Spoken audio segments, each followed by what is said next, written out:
As the Lord liveth, there shall no punishment happen to thee for this thing. Imagine this, a mighty king, once chosen by God, now abandoned. A man so desperate for answers that he turns to a forbidden practice, sorcery, to speak with the dead. But here's the question, did King Saul truly summon the ghost of the prophet Samuel? Or was something far more horrifying at work? Stay with me as we dig into one of the most chilling and mysterious events recorded in the Bible, the night Saul sought answers from beyond the grave.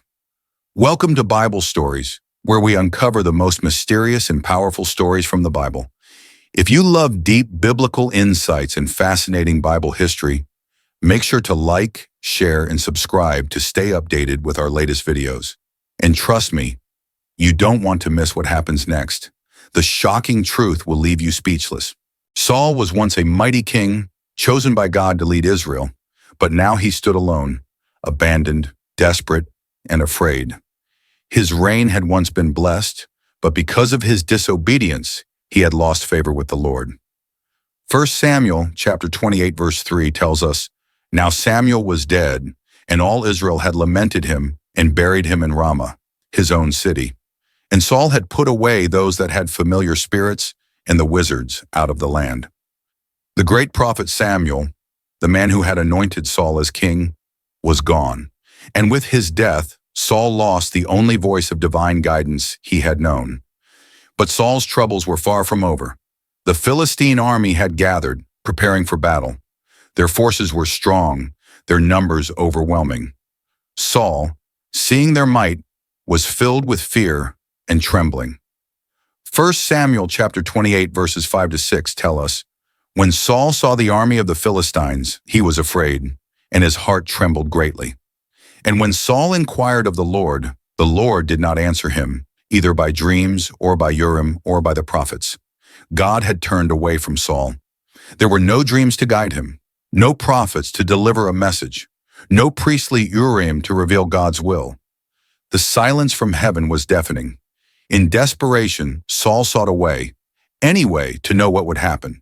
And so he considered an act that went against God's very commands, something he had once forbidden in Israel. Leviticus chapter 19 verse 31 warns, "Regard not them that have familiar spirits, neither seek after wizards to be defiled by them. I am the Lord your God." And in Deuteronomy chapter 18 verses 10 to 12, God clearly declares, "There shall not be found among you anyone that maketh his son or his daughter to pass through the fire, or that useth divination, or an observer of times, or an enchanter, or a witch. For all that do these things are an abomination unto the Lord." Yet now, faced with an enemy he could not defeat and a God who would not answer, Saul was willing to cross that forbidden line. The tension was rising. Saul, the very king who had once outlawed witchcraft in Israel, was about to seek out a medium himself. With no divine guidance, he made a fateful decision, one that would change everything. Saul was desperate. The silence from heaven tormented him, and the Philistine army loomed closer with every passing hour. Fear had overtaken the once mighty king, and he was willing to do the unthinkable, to seek out a forbidden source of knowledge. 1 Samuel chapter 28 verse 7 tells us, "Then said Saul unto his servants, Seek me a woman that hath a familiar spirit, that I may go to her and inquire of her. And his servants said to him, Behold, there is a woman that hath a familiar spirit at Endor." Saul's own advisors knew of a medium, a woman who practiced the dark arts, one who could call upon the dead. But she lived in Endor, a small and secretive village hidden away from the king's reach. Saul had once rid the land of witches and necromancers in obedience to God's command. Yet now he was about to violate that very law himself. Fearing the consequences of his actions, Saul disguised himself. He shed his royal robes and dressed in the garments of an ordinary man. The mighty king of Israel, once clothed in splendor, now wrapped himself in secrecy. Under the cover of darkness, Saul and 2 of his men left the safety of their camp. They moved silently through the wilderness, their torches dimmed, their hearts pounding. The road to Endor was dangerous. Not only did it take them into enemy territory, but if anyone discovered that the king himself was seeking out a witch, it would bring shame, condemnation, and possibly death. Finally, after hours of travel, They reached the house of the woman known as the Witch of Endor. Inside, the air was thick with the scent of burning incense. Shadows danced against the walls as dim candlelight flickered. The woman, aged and weary, peered cautiously at the strangers before her. She had long lived in fear. Witches and mediums had been driven out of the land by Saul's decree. To practice sorcery was to invite death. So when Saul, still in disguise, spoke, she recoiled in suspicion. 1 Samuel chapter 28 verse 9 tells us, "And the woman said unto him, Behold, thou knowest what Saul hath done, how he hath cut off those that have familiar spirits, and the wizards out of the land. Wherefore then layest thou a snare for my life, to cause me to die?" She knew the risk. If this was a trap, she would pay for it with her life. But Saul was determined. His voice, trembling yet firm, swore an oath before the Lord himself. 1 Samuel chapter 28 verse 10 says, "And Saul sware to her by the Lord, saying, As the Lord liveth, there shall no punishment happen to thee for this thing." With those words the witch hesitated. A king's oath was no small thing. She studied the man before her, her eyes searching for truth, and then, with a slow nod, she agreed. The room grew darker. The air turned cold. A strange, eerie stillness settled over the house. The woman, now convinced, prepared to call upon the spirit world. She stepped back, whispering ancient incantations, calling upon the forces that she had long served. Her voice wavered, but the power she sought responded. The candles flickered violently. The shadows deepened. A presence began to stir. Then, the unthinkable happened. Her breath caught in her throat. Her eyes widened in horror, for she saw something she did not expect. A spirit was rising from the depths, and the Witch of Endor screamed. The air in the room grew thick and heavy. The flickering candlelight cast eerie shadows against the walls. The Witch of Endor stood frozen in terror, her face drained of color. Then, a piercing scream filled the night. The witch's eyes widened in horror. Something had appeared before her, something beyond anything she had ever seen before. She stumbled backward, gasping for breath, and then she turned sharply to Saul. 1 Samuel chapter 28 verse 12 tells us, "And when the woman saw Samuel, she cried with a loud voice. And the woman spake to Saul, saying, Why hast thou deceived me? For thou art Saul." She knew. In that moment, the disguise no longer fooled her. She recognized the desperate man who had come seeking answers. "You are King Saul," she cried. Saul, now exposed, did not deny it. He stepped forward, trembling, as the dark presence continued to manifest before them. A figure began to rise. The Bible describes it as an old man wrapped in a robe. His presence was unlike anything in the natural world. Saul could hardly breathe. His knees buckled. His heart pounded in his chest. 1 Samuel chapter 28 verse 14 tells us, "And he said unto her, What form is he of? And she said, An old man cometh up, and he is covered with a mantle. And Saul perceived that it was Samuel, and he stooped with his face to the ground and bowed himself.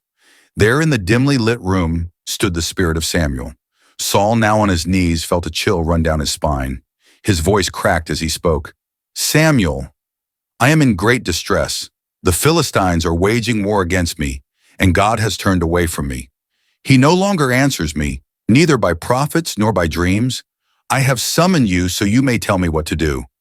But Samuel's reply was not one of comfort. It was one of judgment. 1 Samuel chapter 28 verse 15 records his haunting words. "Why have you disturbed me by bringing me up?" The voice of the dead prophet sent a shudder through Saul's entire being. His request for guidance was met not with hope, but with a declaration of doom. Samuel continued, his voice like a blade cutting into Saul's soul. 1 Samuel chapter 28 verse 16. "Wherefore then dost thou ask of me, seeing the Lord is departed from thee, and is become thine enemy?" The Lord had abandoned him. Saul's lips trembled. His hands clenched into fists. The truth was undeniable. He was alone. Then came the words that shattered him completely. 1 Samuel chapter 28 verses 17 to 19. "The Lord hath done to him as he spake by me, for the Lord hath rent the kingdom out of thine hand, and given it to thy neighbor, even to David.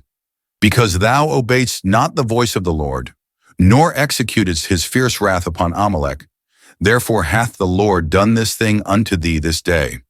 Moreover, the Lord will also deliver Israel with thee into the hand of the Philistines. And tomorrow shalt thou and thy sons be with me. The Lord also shall deliver the host of Israel into the hand of the Philistines. A terrifying silence filled the room. Saul's fate was sealed. By this time tomorrow, he and his sons would be dead. The kingdom would be lost. David, his greatest enemy, would take the throne. Shocking revelation. Saul's doom is sealed. Saul's body went limp. Every ounce of strength left him. He fell forward onto the ground. 1 Samuel chapter 28 verse 20 says, Then Saul fell straightway all along on the earth and was sore afraid because of the words of Samuel, and there was no strength in him. The truth crashed down on him like a violent storm. The battle had not even begun, yet he was already defeated. His doom was written. His fate was unavoidable. Saul had crossed a forbidden line, but instead of finding salvation, he had discovered his own death sentence, and now his final hours had begun. A once mighty king, now a broken man. The Witch of Endor and Saul's men rushed to his side, but Saul didn't move. His body was paralyzed with fear. His mind spiraled in despair. What had he done? He had gone too far. He had sought answers from the dead, and now death was coming for him. Seeing Saul in this pitiful state, the witch, once afraid of him, now spoke with gentle concern. My lord, she said, I have obeyed you. Now please listen to me. Let me give you food, so you may have strength for your journey. But Saul refused. He would not eat. He would not move.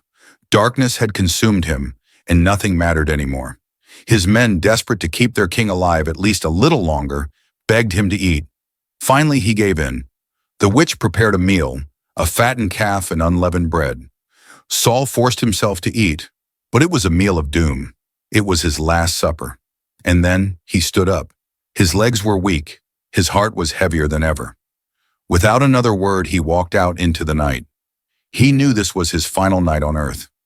As the first light of dawn broke over the land, war horns echoed through the valley. The Philistines had arrived. The Israelites were not prepared. Fear and uncertainty had already gripped their hearts.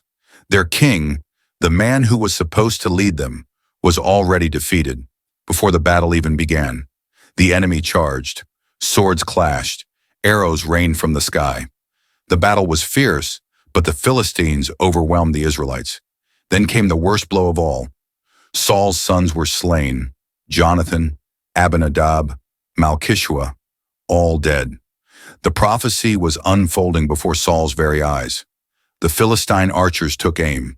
Arrows whistled through the air, then pierced Saul's body. 1, 2. More and more arrows struck him. He staggered. His blood spilled onto the battlefield. But the Philistines were closing in. He knew what would happen if they caught him alive. They would humiliate him, torture him, and parade his broken body before all of Israel. He refused to let that happen. 1 Samuel chapter 31 verse 4 tells us, Then said Saul unto his armor-bearer, Draw thy sword, and thrust me through therewith, lest these uncircumcised come and thrust me through and abuse me. But his armor-bearer was too afraid. Saul, realizing there was no other choice, took his own sword. He placed it against his stomach, and then he fell upon it. Just as Samuel had foretold, Saul and his sons perished on the same day. His kingdom was lost. His reign had ended in tragedy, and David, his greatest rival, would soon rise to take the throne. Saul had spent his final moments gripped by fear, seeking forbidden power, and trying to escape his fate. But in the end, the word of the Lord had come to pass. The story of Saul and the Witch of Endor stands as a chilling warning. It is a story of desperation, of a man who turned away from God and sought answers in the shadows. And in the end, the darkness consumed him. As we close this powerful and tragic story, there are deep lessons to take away from Saul's downfall. 1. The danger of disobedience. King Saul was once chosen by God. He had every opportunity to walk in obedience, to trust in the Lord, and to lead Israel with righteousness. But instead, he chose his own path. He disobeyed God time and time again. He let fear control him. He rejected divine wisdom. And in the end, when God was silent instead of repenting, Saul turned to darkness. This was his greatest mistake. The Bible clearly warns against seeking guidance from mediums, spirits, and sorcery. Leviticus chapter 19 verse 31 says, "Regard not them that have familiar spirits, neither seek after wizards to be defiled by them. I am the Lord your God." But Saul, in his desperation, broke God's law, and he paid the ultimate price. 2. The reality of the spirit world. This story raises a haunting question. Who or what did Saul really speak to that night? Was it truly Samuel's spirit, allowed by God to pronounce judgment on Saul? Or was it a demonic deception meant to lure Saul deeper into destruction? Many scholars believe this was a rare moment where God allowed Samuel to appear one final time, delivering an undeniable warning to Saul. Others argue that Saul fell for a dark trick, that the entity he saw was a familiar spirit, one of Satan's demons, imitating the prophet Samuel to lead Saul to his doom. Regardless of the answer, one thing is clear: the spiritual world is real, and when someone seeks power from darkness, darkness will consume them.